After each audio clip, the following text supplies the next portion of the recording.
último día. Hola amigos, iniciamos la última etapa de la vía céltica justo como la terminamos la jornada anterior, cruzando el curso del río Dubra. La espesura de la vegetación de ribera impide ver su desembocadura en el río Tambre a poco más de 250 metros de distancia. Luego podremos ver el cauce de este último río. Ahora toca despertar con un buen desayuno en el bar Novais de Portomouro, donde parece que hay una buena afición a los juegos de cartas.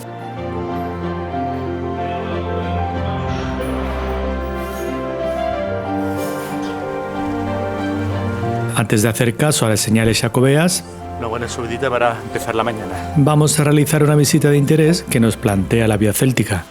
Para ello, hay que desviarse al este de la población, encarando un corto pero fuerte ascenso por los perfiles meridionales del Chan dos Carreiros. Esta pista vecinal conectará con la DP 5903, carretera que nos conducirá al lugar de Aigresa. Los carteles indicativos nos van dando pistas de los sitios monumentales a visitar, aunque a medida que avanzamos también podemos seguir disfrutando de otros elementos etnográficos.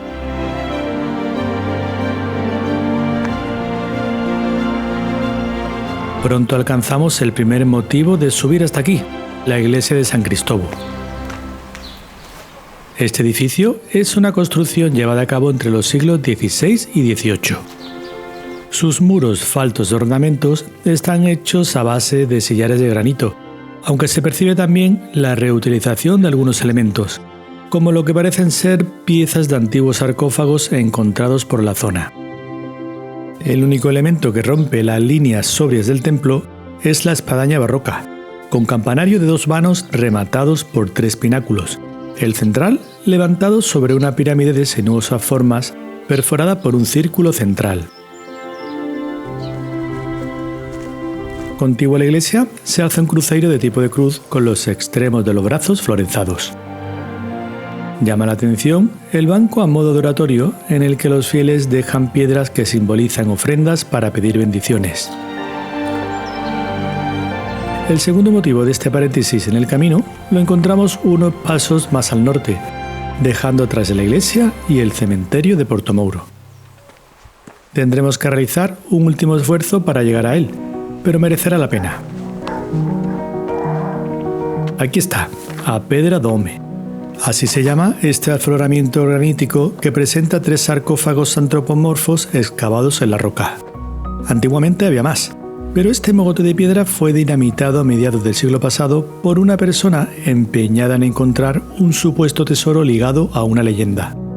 Se desconoce el momento exacto de creación, pero este tipo de tumbas solía verse en la Edad Media, sobre todo entre los siglos V al XI. El cementerio sigue el rito cristiano, ya que la orientación de estos espacios dirige los pies de los difuntos a la salida del sol y la cabeza, en cambio, hacia su puesta. La existencia de esta necrópolis puede deberse a su pertenencia a un antiguo santuario hoy desaparecido. Por ello, cobra sentido también la presencia actual de la iglesia de San Cristóbal anteriormente visitada. Con todo, no cabe duda de la cautivadora ubicación de este cementerio, un buen lugar para el descanso eterno con vistas al valle en el que se unen los ríos Dubra y Tambre.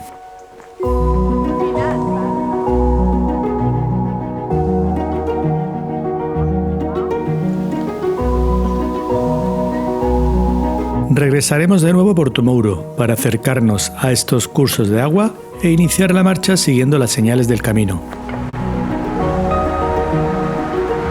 Una vez en el lugar, escapamos de la carretera DP 0701 por la Rúa Rueiro para colocarnos paralelo a la orilla oriental del Tambre, justo a la altura en la que empieza a recibir las aguas del Dubra, aunque la arboleda y las propiedades de los vecinos no nos permitan verlo. No obstante, pasado unos metros, se abre una pequeña ventana al río y al puente, este último reformado en el siglo XX para mejorar la circulación del tráfico. La obra anterior era de mediados del siglo XIX y había que pagar peaje para cruzarlo. Pasaremos bajo su arcada para poder acceder a él por el extremo oriental y así poder cruzarlo. Por aquí nos iremos despidiendo de Portomouro, lugar relacionado con una leyenda del traslado del cuerpo del apóstol Santiago, en la que la caída de un puente impidió el avance de unos romanos que iban a dar caza a sus discípulos.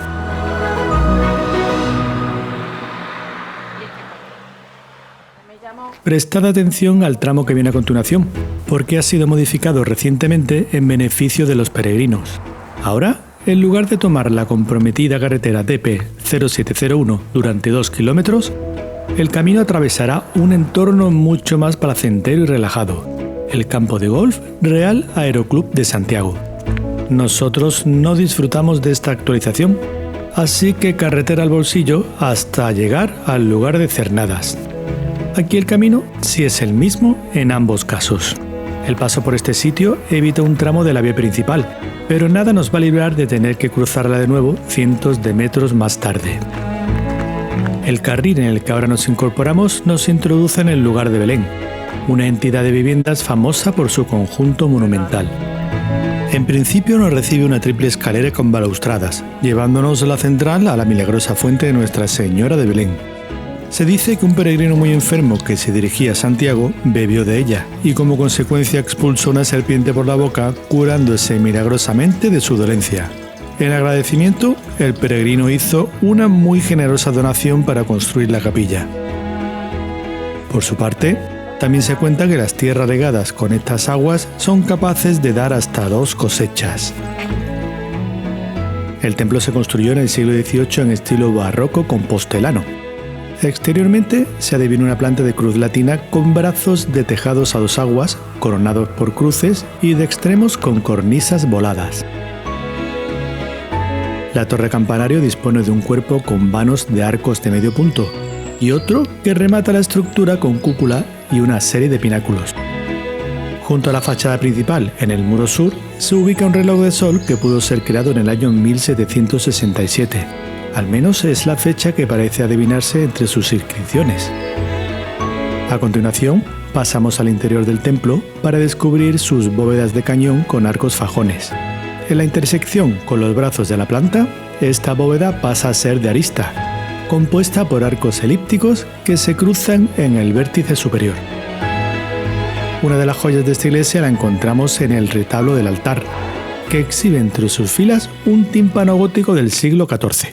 En él apreciamos la figura de la Virgen de Belén en posición de majestad con el niño, y las escenas de la adoración de los reyes y la presentación en el templo a los lados. La peculiaridad de este tímpano es que fue labrado por los 2 lados. Para conocer el reverso, tenemos que entrar en la sacristía. La imagen que escenifica es la del Calvario y además aparecen 2 personajes arrodillados en los extremos que podrían ser los donantes de esta obra. Aprovechamos que estamos en la sacristía para filmar un bonito portal de Belén con figuras creadas con piedra pintadas. Encontramos otro portal frente al retablo de San Juan Bautista, en el brazo norte, pero este se centra en la figura de la patrona adorada por los reyes. Del mismo modo, en el brazo sur, justo enfrente al retablo que alberga la talla de Santiago Peregrino, encontramos otra representación más de la Virgen de Belén, esta de mayores dimensiones y de líneas más dulces. Aquí el niño aparece mirando al rey Baltasar.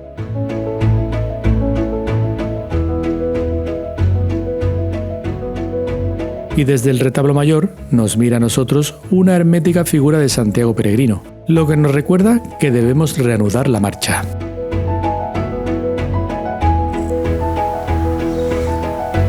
Nos despedimos del lugar de Belén pasando junto a su cruceiro, que muestra los brazos de la cruz biselados, mostrando un botón circular en el centro de ambas caras. Salimos de la urbe por un camino de Zahorra que continúa el ascenso que venimos realizando desde Portomouro, en el Val do Dubra, concello que ya dejamos atrás, pues las tierras que dominamos ahora son las correspondientes a las de Santiago de Compostela.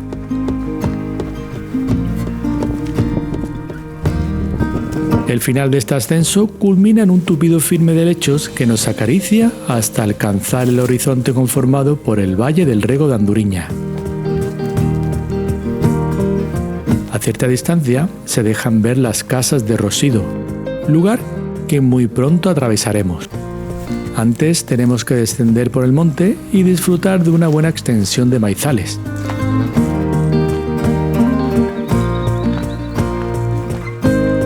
Estad atentos, porque a la entrada de Rosido hay una manifestación de arte rupestre. Se encuentra en este afloramiento rocoso en medio de una finca. Lo ideal es visitar este hito a la luz de la tarde, porque con el sol en alto no se generan las sombras que te permiten adivinar los petroglifos de la roca. Se ven algunos surcos y hoyuelos, pero nada de la alabarda o arma blanca que nos interesaba descubrir. Ahí os dejamos el reto. El tránsito por Rosido es encantador, un núcleo de casas tradicionales que extiende sus tentáculos rurales hasta donde las elevaciones circundantes se lo permiten. Nosotros vamos a encarar aquellas concernientes al flanco suroriental para sumergirnos en un sendero campestre que surca un collado entre el cotón de la Deñas y el cotón do Clavo.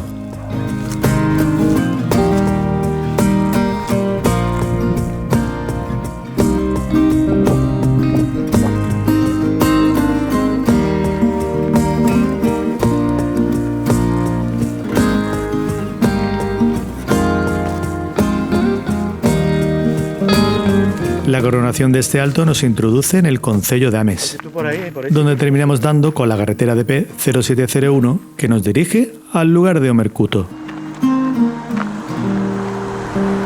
Por fortuna, entre sus filas de viviendas encontramos un sitio para poder matar al gusanillo del hambre, la taberna o cruce. Buenas. Reponer fuerzas nos va a venir bien, ya que tras abandonar esta aldea por una calle que parte desde la carretera DP 0701, iniciamos un nuevo ascenso de monte. La subida no es que sea muy exigente, pero con el sol pegándote directamente en el cogote, se agradecen las intermitentes sombras de robles y eucaliptos.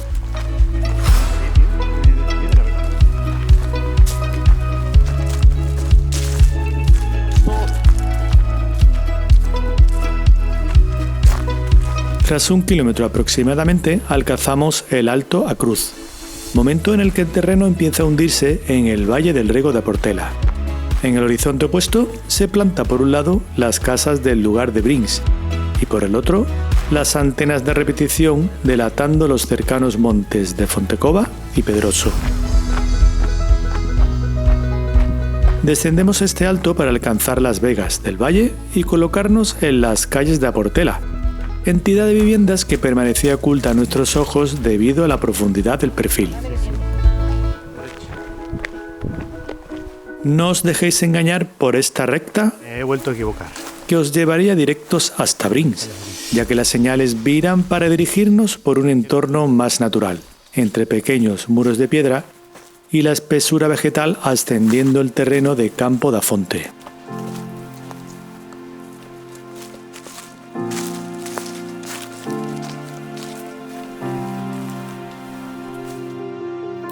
Una bonita senda que disfrutamos a conciencia por ser una de las últimas pertenecientes a este Camino de Santiago de la Vía Céltica.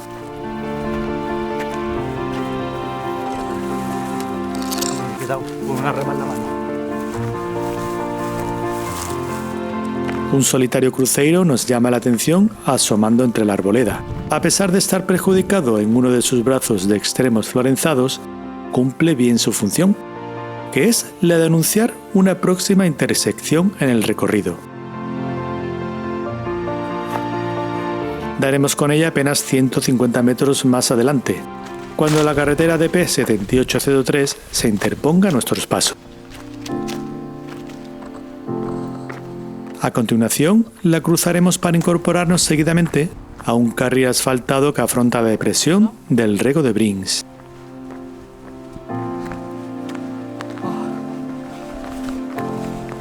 Por aquí el perfil volverá a ascender, en esta ocasión por el monte de Modesto Anido I, para después hacerlo por el de Fontecova, donde hay un complejo de viviendas que reciben el mismo nombre. Al frente, la cima del Monte Pedroso, la cota que nos aguarda con un premio que no nos va a dejar indiferentes. Esta recompensa se hace esperar y además hay que trabajarla con unas últimas rampas que van perfilando las vertientes occidentales del monte, teniendo siempre como punto de referencia la impresionante atalaya de antenas de comunicación.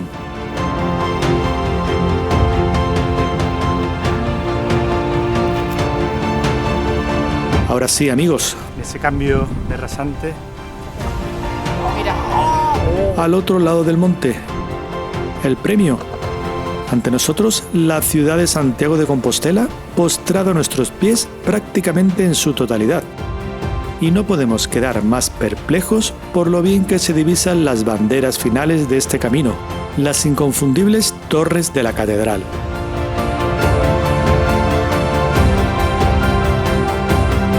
De todas las entradas que hemos vivido a la ciudad compostelana, esta quizás sea la más impresionante, donde además de las generosas vistas a la urbe y al templo del apóstol, se dejan ver otros hitos de relevancia, como el puntiagudo Pico Sacro, este ligado a la leyenda de la Traslatio.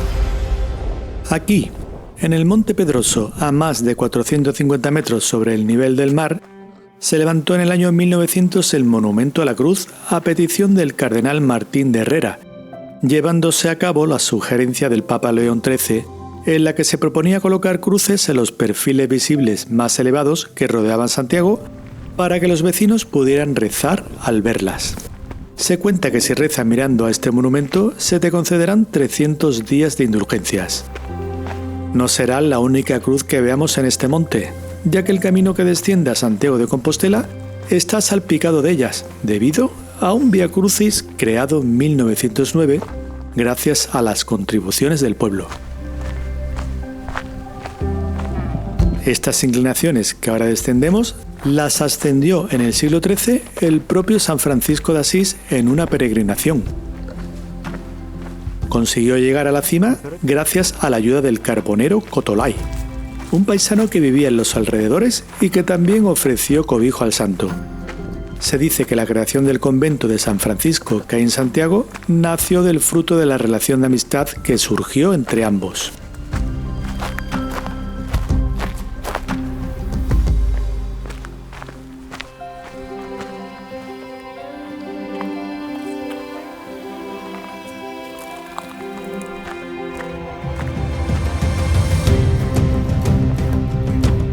Tras poco más de 1 kilómetro de bajada, nos incorporamos a la Rúa Casas Novas, en el lugar de San Ignacio do Monte.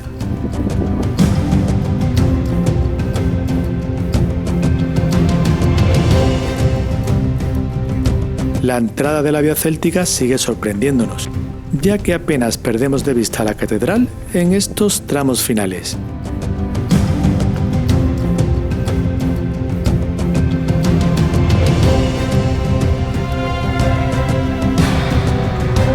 Y otro estupendo mirador en el que regocijarse lo encontramos en el Parque de Monte Pío, donde el día despejado ayuda al esplendor de las panorámicas.